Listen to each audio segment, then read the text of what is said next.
Welcome to the Magical Salon, where two regular people, Amanda and James, explore mystical ideas and big questions.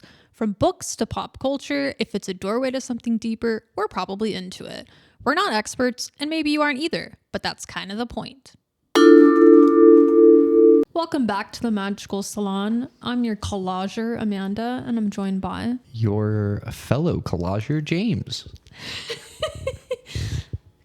Welcome back to the Magical Salon, our returning listeners. Be sure to like, comment, subscribe, rate, tell your friends, family, gurus, strangers. Get the message out. Collage the world with your ideas. Today we're mishmashing into the collage form. What is it, and can we find something magical about the approach needed to create collage? I like that. I think we're going to probably have to lean on you a lot this week for our listeners because you're our resident collage expert, I would say. So I get to put the onus on you this week. Could you give a high-level explanation of what exactly the collage form is, its origins, and why you find it so fascinating? I would not describe myself as a collage expert by any means. At a very basic level, I would say a collage is a mishmash of a variety of different things, which together makes something new. I think when most people think of collage, they probably think of physical collage. So something like scrapbooking, where you glue a bunch of disparate things, maybe some receipts, photos, old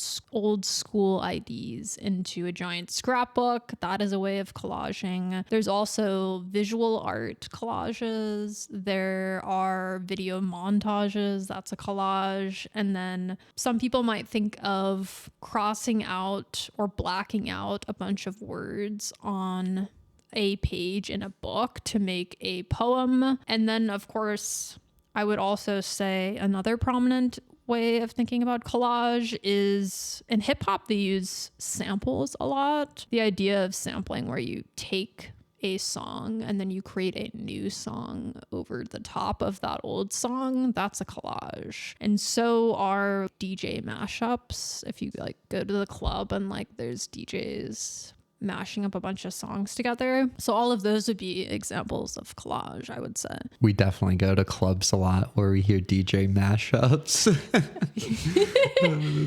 I think, yeah, that's a good high level overview. And the first thing that comes to my mind specifically when I think about collage is school projects when you're a kid. And it would be like, here's a bunch of random crappy magazines that the teacher got out of some scrap bin or something, or it's scrap recyclable materials, but then you can cut them up with random scissors and make funky shapes or whatever. And then as a kid, it looks like crap. And that's kind of the thing that I'm curious what your thoughts are on collage, because I think to the modern eye, it's, I don't want to say lazy art, but physical collage, I always think of as kind of not juvenile, but a bit less clean, less polished, perhaps, maybe is a better word. And I think that maybe some people view it as not as artistic because of that, because you're using existing materials rather than creating something. Well, it's interesting because you're creating something new and unique by assembling a bunch of disparate parts and pieces that make a new whole. So it's kind of taking a bunch of symbols, words, thoughts, ideas, pictures, colors from all these different things, and then you can combine them to make a new thing. There's some magic to that and the assembly of whatever you produce, and it's kind of a product of things you have on hand, your ideas. Curious what your thoughts are on its perception. I would agree with that. I mean, for example, in hip hop, a lot of people look down upon sampling because they either think it's a copyright violation, which is also true in literature. A lot of people don't like collage because of that. And I imagine that's also probably true for visual art, because if you're taking something that someone else created, there's always going to be that copyright problem, which I think they refer to it as appropriation. Like you're appropriating someone else's work, basically. So there's also that element. But beyond that, I do think that people look down upon it. Well, I'm not sure how technical to get into it. But for example, in literature, there are different ways of doing collage. There are three main ways. So the first way is sort of the cut up method that Burroughs sort of popularized, Burroughs and Geisen. The idea behind that is literally cutting up something out of a book, taking sentences, phrases, words, and creating something completely new, but you're not creating any original content. So then the second way would be doing a mishmash of appropriating other people's work and also having some original content included that you wrote yourself. And then the last way is all original content, but it's more of a metaphorical collage where it has the feeling of a collage, but everything you're collaging together and assembling together, you created. So that way would be, you're not using anybody else's work. It's just the feeling of a collage. What would be an example of that latter version of collage where it's entirely new material assembled by one random person? Is there examples of that? I mean, that's what I do. I don't know if there are examples outside of that. Well, what about this David Shields guy that you're obsessed with? No. So he just steals stuff too. I guess you mentioned appropriating. He does a hybrid. So in this book, Reality Hunger, which is where our weekly wisdom is going to be coming from, it's a mix of his words and a bunch of other people's words. And all those other people are unattributed in the text itself. It's just in the appendix where it says, these are all the sources that I used in this book, which I'm required to put in here because my publisher made me, basically. Well, yeah, because otherwise, how are you not just plagiarizing? I think that's kind of one of the things. It gets into a murky area specifically when you start profiting off of. And I think one of the things that's interesting is collage, to me, is very much of the internet age. Specifically, TV channel surfing is very collage-esque in that you're just like old school cable, which doesn't really exist. But even if you're just watching live TV and flipping through channels, you're not watching anything in a linear fashion. You're getting snippets of different movies. You're watching this for 10 seconds, then you're going to a new movie. It's very almost disorienting, but that's also what the internet apps are like as well. They're very collagey in that you scroll through a TikTok feed or a Facebook feed or a LinkedIn feed or an Instagram feed. You're just seeing all these completely different disconnected things that really have no relation to the thing that you saw prior to or after. It kind of is a breaking of linearity, which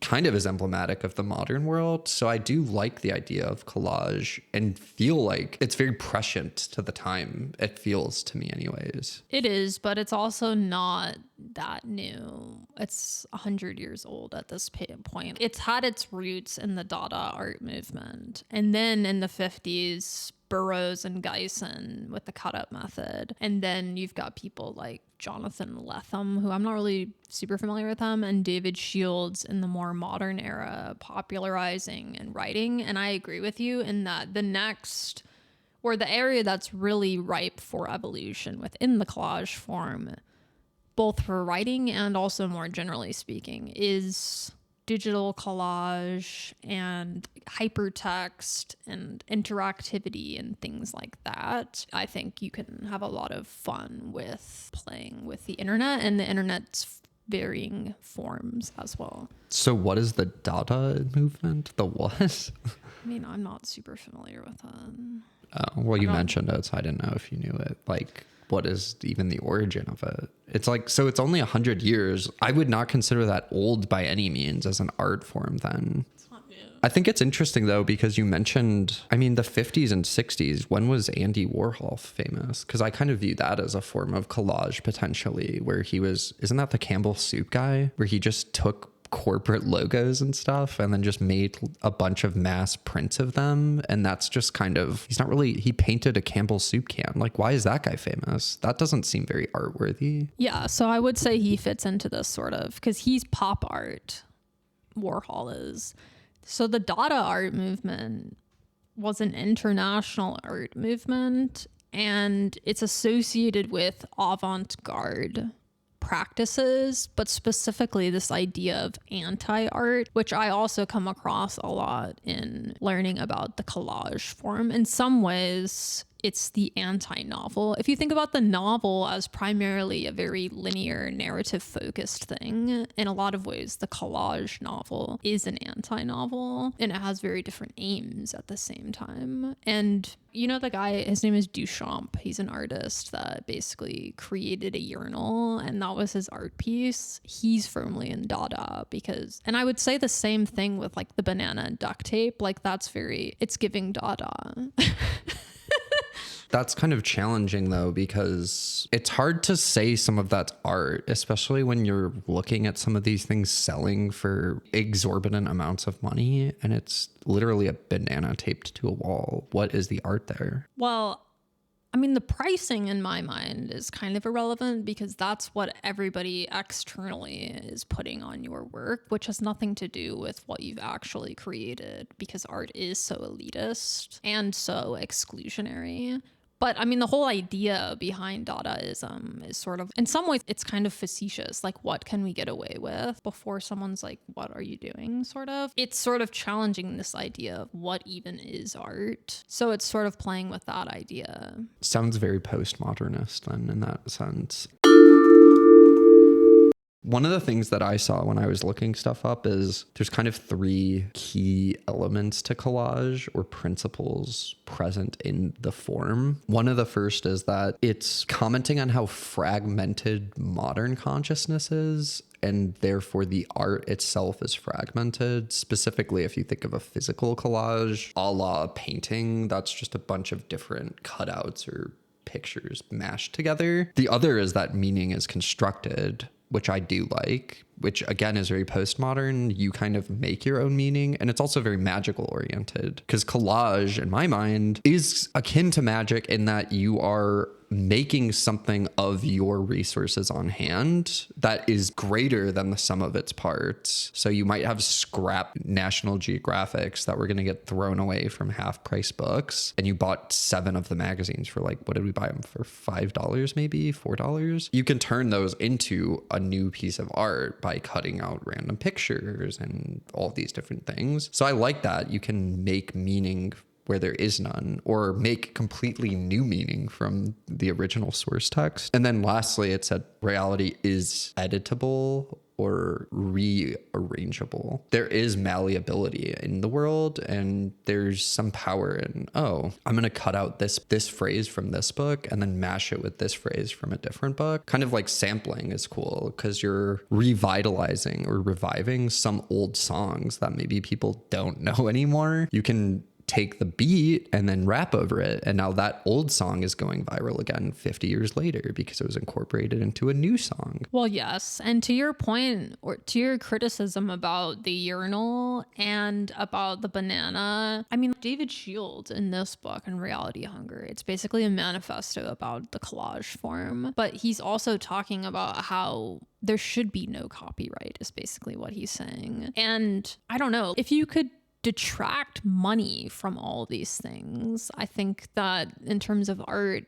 you could do a lot more. It does seem like it's a very punchy medium. I do like that. It does feel very modern in that. Even though you're saying it's 100 years old, I feel like it's more relevant today, especially with edits on TikTok or YouTube or highlight reels. Even if I think of ESPN's top 10, which they don't really do that much anymore. They don't really advertise it anymore, but it would be taking all of the previous days' biggest moments and collating them 1 through 10. These are the best plays that occurred all over the world yesterday. That is kind of a collage. It's a highlight reel almost. You don't need to even watch the game. We're going to show you the best play in that game. This is it. And then here's a best play in a completely different sport, or the Olympics are going on. This is the highlight reel of all of the Olympic medals or all of the events that have occurred. It's very modern because people don't have time. Going back to linearity, how many people are going to sit down and read the Brothers Karamazov today? Not very many. You have to kind of adapt the message through the medium, and the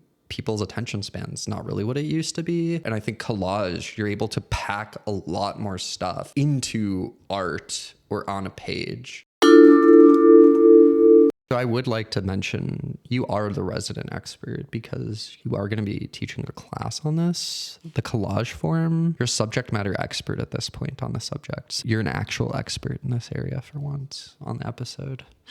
Potentially a first in the history of the magical salon. I do think that collage is the future. However, I do still think it will remain somewhat fringe because at the end of the day, I think people resist non-linear things and non-linear thinking. People like, and David Shields talks about just the trap of traditional fiction in a lot of ways. Basically, he talks about how you will construct an entire narrative so that you can say 1 to 2 main points. And in order to make those points be impactful for the reader, you need a whole 350 pages in order to have those aha moments take effect.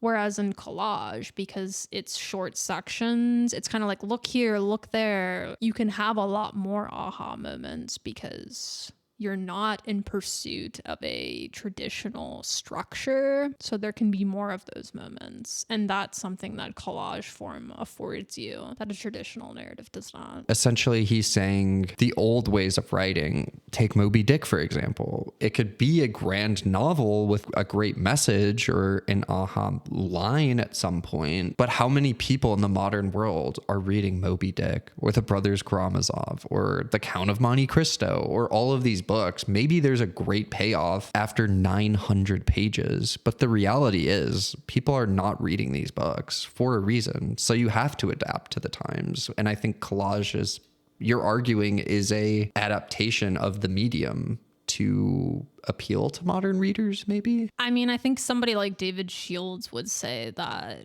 if you need 900 pages to present the reader with a single aha moment, are you that great of a writer? I think is what he would say. Because theoretically speaking, if you have 900 pages, you should be able to have a lot of aha moments. But if you're so fixated on telling a linear narrative and building up, he described it as like unnecessary scaffolding for the aha moment. It's interesting because you're kind of, historically, you needed a lot of context to be built up to structure. I like the idea of the scaffolding. You need to draw out this long setting, build up all these characters to build to this crescendo climactic moment, which that's kind of how you're taught in writing. Building tension, then you have climax, then you have resolution. In the modern age, you're very much, all we care about is the climax. So you kind of need to be snappier. It needs to have more going on. It can't be as slow as traditional stories have been. Yeah, I mean, I think there's still a place for that. But in my mind, because there are different ways of doing collage, like 2666 is a collage-based novel because there's 5 different sections or 5 different stories, and they're very loosely connected. So the reader has to create meaning, and that's another element of collage.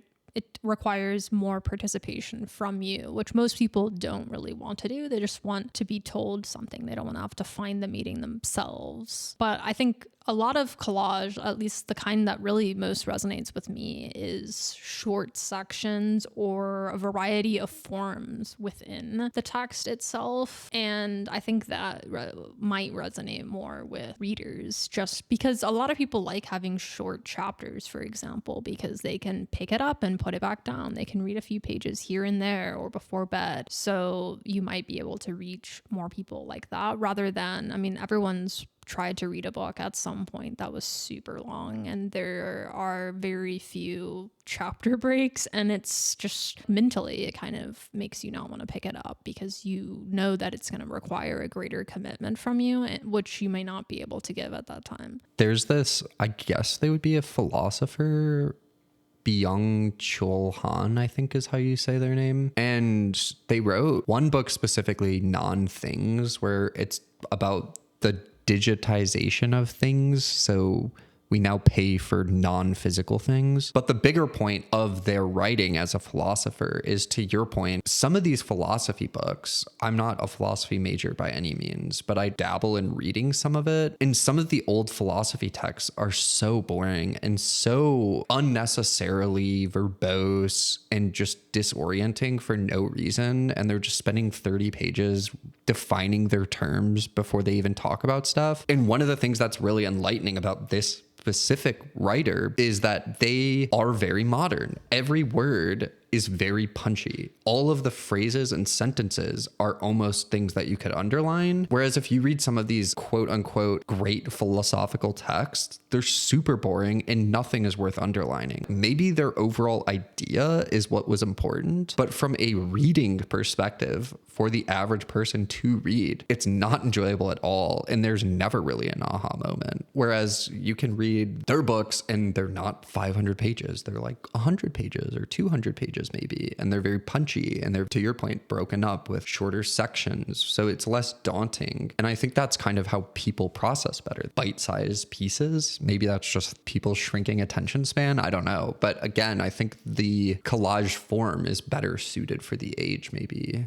than it would have been even 100 years ago. Well, it's actually an interesting question because for a long time, only elites could read. So everyone who was writing a book or a pamphlet or whatever, they were very aware of that. So they weren't trying to reach the everyday person. If they were trying to reach the everyday person, perhaps they would do a pamphlet or they would have a speech like in the town square or something. I guess what I'm saying is I don't know if people writing like that even then was because that's how people best learn and receive information, or if it's just because they were like, well, the people I care about reaching will read this, so that's good enough for me. But I do think it's important to, if you really want to reach people, to adapt to the times and to experiment to see what works. And I know we've talked about this, but I don't think we've talked about this on the podcast. The Catholic Church went away from using Latin in services, which I think was somewhat controversial because a lot of traditionalists were like, oh, well, you're ruining the magic of the service. This is the history, the tradition, blah, blah, blah. But then on the other hand, if they had kept doing it like that, I think the church is already losing people for a variety of reasons, but that certainly wouldn't help. Not adapting with the times is a very easy way to become completely irrelevant. Yeah, it's a good point because how many young kids are going to be excited if you go to church?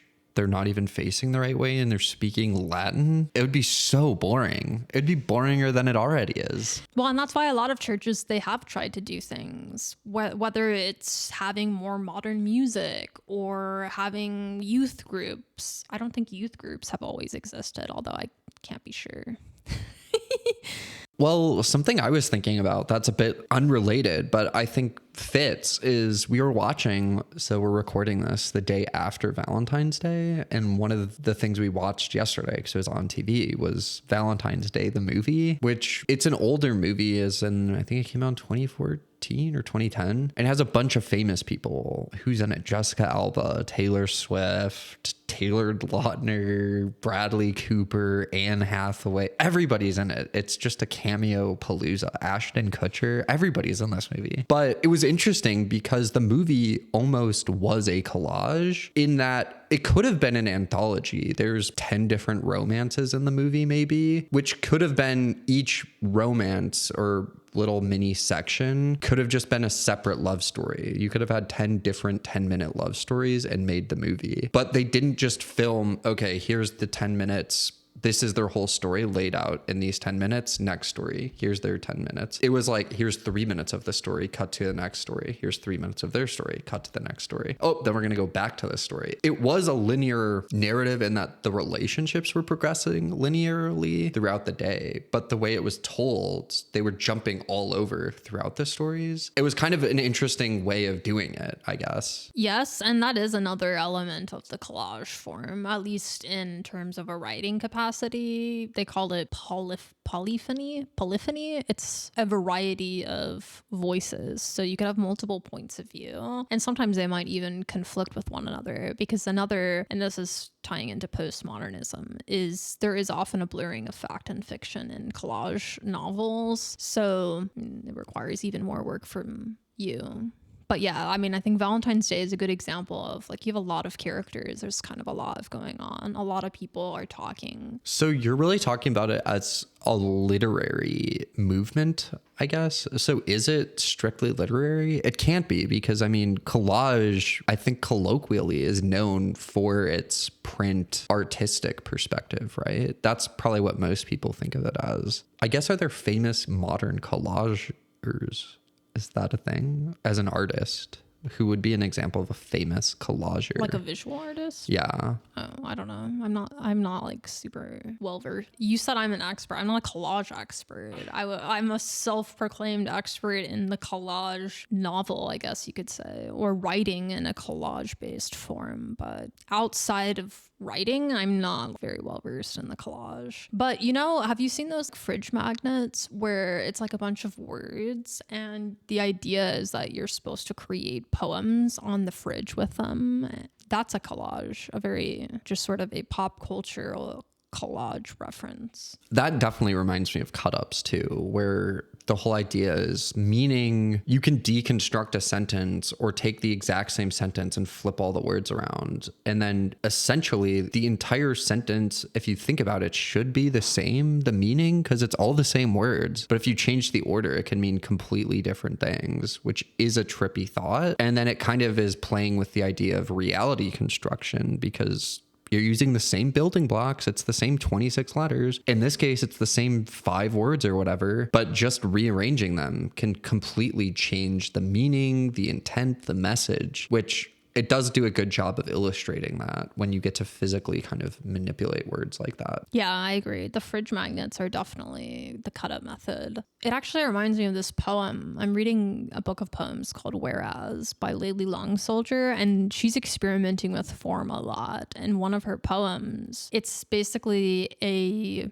square and there's a sentence, 4 different sentences all facing each other sort of. And it's exactly as you said. It's the same sentence, just the words are moved around differently in each of the 4 different variations. So you're firmly inside this square of meaning basically, which is really cool. But there's gradations to the meaning. So when did you even become aware of collage then? You are very interested in it and have been reading a lot of different books that are dabbling or adjacent to collage. So, I mean, how did you even learn about this as a form or movement? Honestly, I don't really know. When I was in grad school, I was not into experimental writing really at all because my advisor was an experimental fiction writer. But now we'd have a lot more in common. But I don't know, probably like the last couple of years, I just started to kind of push back on just this rigid idea of what writing should look like and what art should look like.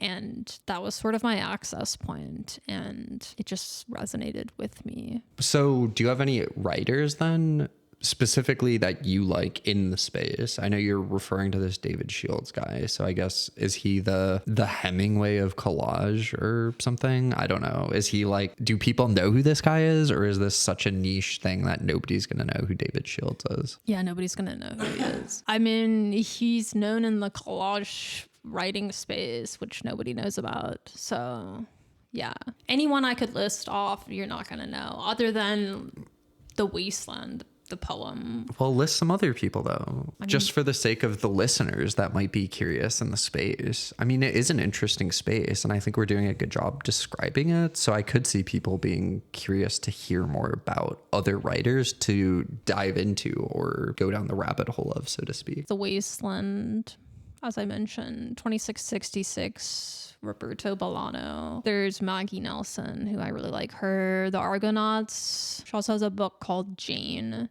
That's pretty good. And then I haven't read Anne Carson yet, but she is also pretty big in collage. And then Colson Whitehead, who's written some pretty well-known books. He has a collage book that I haven't yet read, but it's supposed to be a collage of New York City. So I think that'll be interesting. House of Leaves is also a collage. Hopscotch, which I haven't read, and nobody would have heard of that either.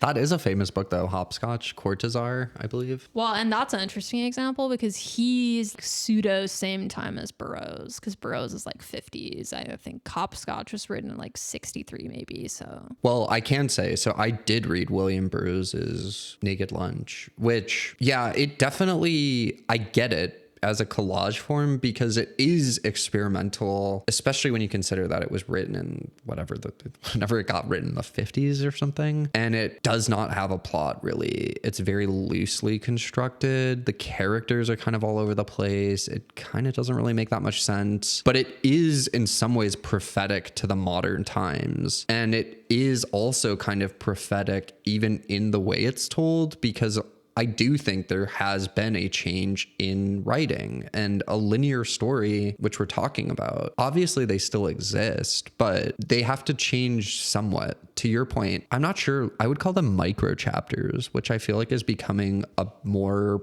prevalent thing in novels, where maybe every 5 pages there's a new chapter or another break. So a 500-page book might have 100 chapters or something. I remember growing up, chapters could be 20, 30 pages long. And that is really daunting because it's hard to stop reading some books mid-chapter. But when it's 30 pages of just text, it's very hard to get through because it's just a lot of reading. It's a lot of concentration. It's a big time requirement in a single chunk to advance in the story. Yeah, I mean, I agree with that. However, there's also other ways to make it more palatable for the reader that go beyond the chapter structure. Although I will say sometimes it's like that for a reason. Sometimes it's supposed to feel like that. Like that is the intent behind that particular style and structure. Even if you have long chapters, you could have more section breaks, for example. So there's still a place that you can stop if you need to or want to. And then also, I mean, this goes back to style too, but some people have a very long-winded style in that the whole page is like one paragraph, and that can be very hard to get.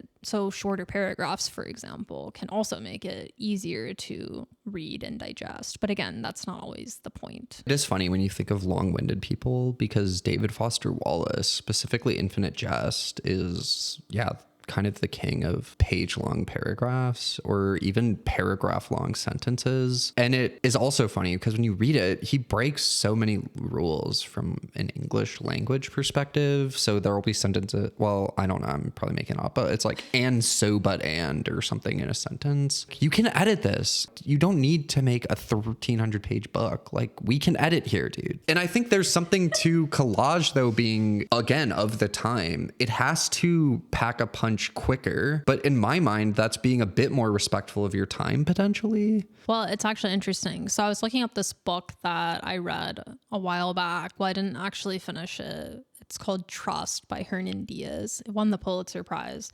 So it's marketed as a literary puzzle of all things. It's a collage. So it's 4 fictional texts, a novel, an incomplete autobiography, a completed memoir, and a diary. And basically, you're presented with all 4 of these texts, and it's up to the reader to determine what the truth is, whether it belongs to any one of the texts or if it's somewhere in between. I just think it's kind of hilarious to me that it's marketed as a literary puzzle because they're trying to make it like more mainstream. So does nobody like collage form anymore? Is it a modern term then, or is it associated primarily with a bygone era? You mentioned it introed as the Dada movement. So I guess I'm just curious. No, I don't think so. I think just in reality, it's a pretty expansive form. So sometimes, well, and I think in this particular case, in the case of trust, in order to appeal to a wider audience, it's smarter to label it as something other than collage, because either people are going to have their own associations of what a collage is and are going to bring that into the story, or they're going to not read it because it sounds intimidating or it sounds too experimental or whatever. Whereas the way that they marketed it makes more sense to try and again, it goes back to, are you trying to reach people? Which I think is the ultimate goal, right? It's not about winning prizes. It's about, I'm trying to impart something to someone. I'm trying to do something new. I think sometimes people get away from that. I just keep thinking specifically with the collage form, the Marshall McLuhan quote, the medium is the message. There's definitely something to it where the book medium, it's a very specific kind of message that you can tell in most books. It's a very linear, start on page 1, read left to right, go to the next page, read left to right. There's a very specific process that works. But in the modern world, specifically scrolling on your phone, channel surfing, movies with edits, AI, you can have completely random things. Like you can have a dog fighting a polar bear on the TV, and then 2 seconds later, the polar bear is drinking a Coke. Love, laugh, love. The medium today is very collage, akin to collage, in my opinion. Whatever you call it, it's all kind of playing with the idea of collage. Well, I think in my mind, there's sort of two different camps of writers. They're the people who are so afraid of aging their work that they refuse to engage with any element of technology or the internet because they want it to be timeless.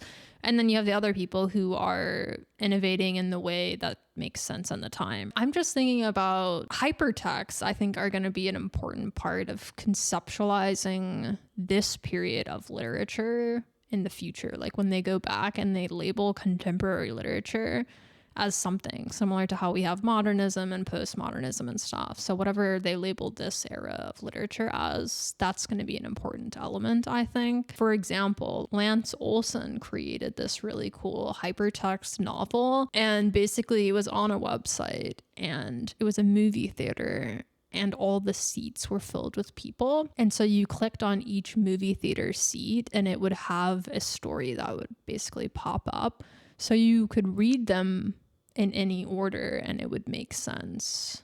And it was very cool, like a very cool way of doing collage for a digital audience in a unique way that's pushing the boundaries. So what is hypertext then? Is that so it's a website? So how did he sell it then? How did you even find out about it? You got like a login code, or was it just a free website? It was free, yeah. I mean, he had a book version, I think, of it, but there was also a web-based version, it was free. It's not online anymore, I don't think. Which is the problem with hypertext stuff, is because it's living online, so it's gonna not necessarily always be there in the way that other things might be. So, I mean, just think of like hyperlinks. It's linking you out to stuff. It's a similar idea with hypertext. I do like the idea of it though, and I think in one of the books that I was reading about the internet, or it was about books, I think it's called In the Shallows, and the guy was talking about books and how when the internet first came out, it was going to be revolutionary for books, specifically for what you're talking about, where you could, and you to some extent have this with Kindle. If you're reading on an e-reader or an iPad, you can click a word and it will tell you what it means. Whereas back, like growing up, if I didn't know what a word meant, I had to either get a dictionary,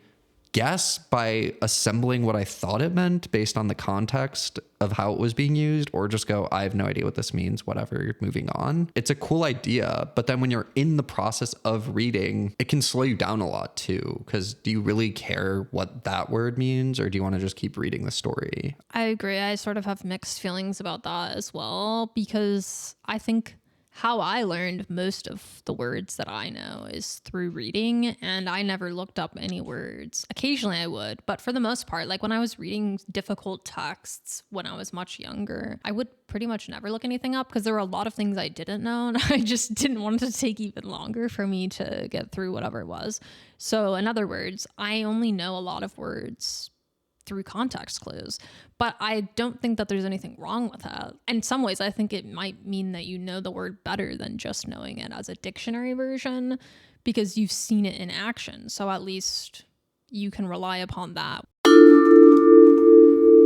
I also do think, though, in terms of a magical capacity, I think that collage is also a way of looking at the world, because if anything can be fodder for art and anything can be put in juxtaposition with something else, whether it's something that someone wrote 200 years ago or something that someone wrote yesterday, they're in conversation with each other. That is a liberating idea. Anything and everything can be art. So you're looking at everything with a degree of wonder, and that's inherently magical in my mind. I do like that specifically in regard to physical collage, where if you are a true physical collager, if that's a phrase, if I find litter on the street, I could technically turn that into or incorporate it into my art.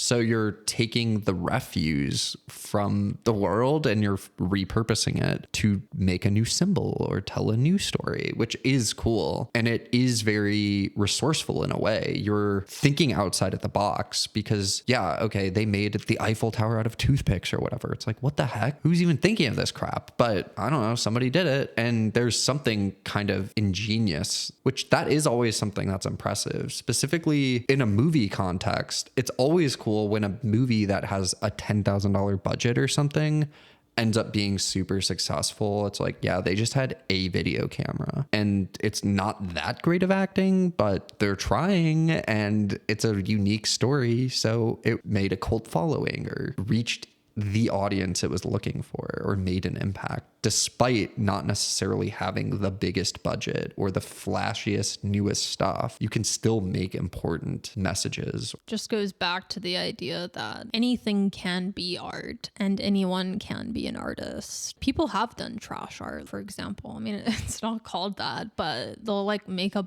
bowl out of gum wrappers or some sort of statue out of plastic bottles. Or even like you have that little statue made out of a wrench or something. That's a collage. And that's another way of doing physical collage, that is putting disparate parts into juxtaposition.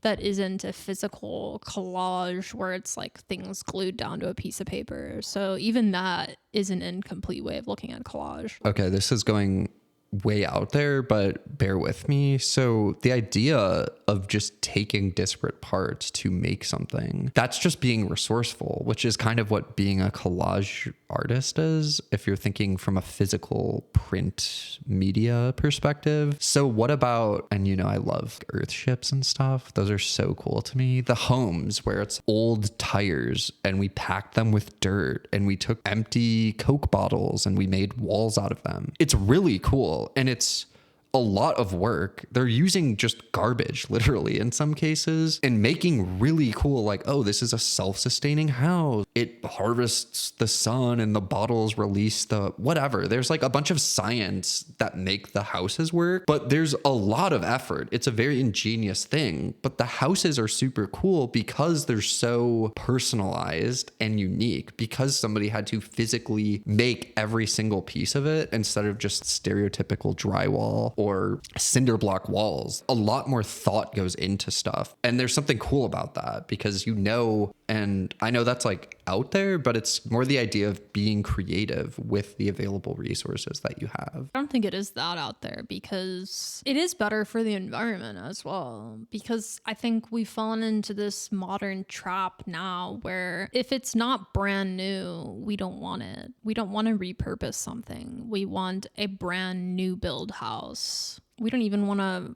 renovate old houses. And that's a simple example. It doesn't take into account all of the intricacies of something like an earth ship. Another way that you could potentially argue collage exists then is also in fashion, because I occasionally get things where they'll thrift old clothes for one, but then maybe they'll cut two sweatshirts. So like it'll be a Bears sweatshirt and a Steelers sweatshirt. And they'll cut the arms out in such a way that they'll mash them together and then they'll sew together. It's a completely new sweatshirt now. They made two sweatshirts that's part this, part that. It looks really cool and it's a true one of one piece because they just found two random sweatshirts, cut them apart, and then sewed them together. Yeah, I mean, and the idea is that a lot of people want brand new so-called intact things, but if you really want something special and unique, you need to create something truly new, which is a collage. It's a mishmash of things. Think about refurbished furniture or furniture that uses bicycle wheels or other elements that you don't typically find or see in furniture. Or even think about souped up cars. Those are collage cars when they have a bunch of different parts all mashed together to get the car that they want. It's a similar idea. You get something truly unique and catered to your exact specific wants and needs. And there's an element of style because you can collage the exterior too and pick it, and nobody else has what you have. It's completely one of a kind. It's kind of the bespoke nature, I think is what it is, where it's a one of one. It's more impressive when you are the reason it's the one of one. You didn't just pay some artist to make the thing for you, you made it yourself. So this is our weekly wisdom. The question isn't, what do you look at, but what do you see? And who is that by? I'm not sure. It's in David Shield's Reality Hunger, but keep in mind, not everything that is written in here is stuff he wrote, so we may never know. And that's the beauty of the collage form and unattributed quotes. But I actually think that's a great description of why some people don't get the collage form, but there's really nothing to get, you know what I mean? It's not what am I looking at physically, but like how are these different parts talking to each other? What is this making me feel when I look at it? What am I seeing when I'm looking at it? Not like what even are these parts even? So can you read it again then? The question isn't what do you look at, but what do you see? Yeah, I do like that. It kind of even reminds me of some of the more spiritual things of going within. It doesn't matter what you look at outside the world. Or even there's this old quote where it's like, the wise man can see more from the bottom of a well than a fool can from the top of a mountain or something like that. The idea being what you pay attention, how you perceive it is the important thing, rather than what you're looking at. Yes. I mean, art isn't just about the mechanics. It's about feeling. And I think a lot of people are overthinking it sometimes. They're trying to get a specific kind of meaning out of something rather than just sitting with whatever meaning or lack of meaning exists or is provoked in them by a specific piece of art. I like this discussion on collage. Excellente. We kind of jumped all over, but I feel like that's emblematic of the art form itself. And our podcast. Because we kind of do. We have so many different things that we touch on. In some ways, we collage a lot of different things together. It's like a quilt, a tapestry being assembled. Try the collage form if you feel so inspired. Or try collage thinking. Try collaging. Relive your inner childhood when you probably had to do some type of collage in like preschool or something, kindergarten. It's pretty fun, honestly. Do you remember dioramas? Yeah, I did have to do one of those. That's not collage, though. I had to do one of the Boston Tea Party. I think I did one with like dinosaurs, I thought. And I think I got little dinosaur figurines and I put them in like my shoebox because that's what we used. And then you cut the little hole in the side. You put like a meteor? I think I had a volcano in the back of it. But be sure to like, comment, subscribe, donate. If you don't have time to collage, be sure to like, subscribe, and rate us 5 stars. Rate 5 stars. That's important. Yes. See ya.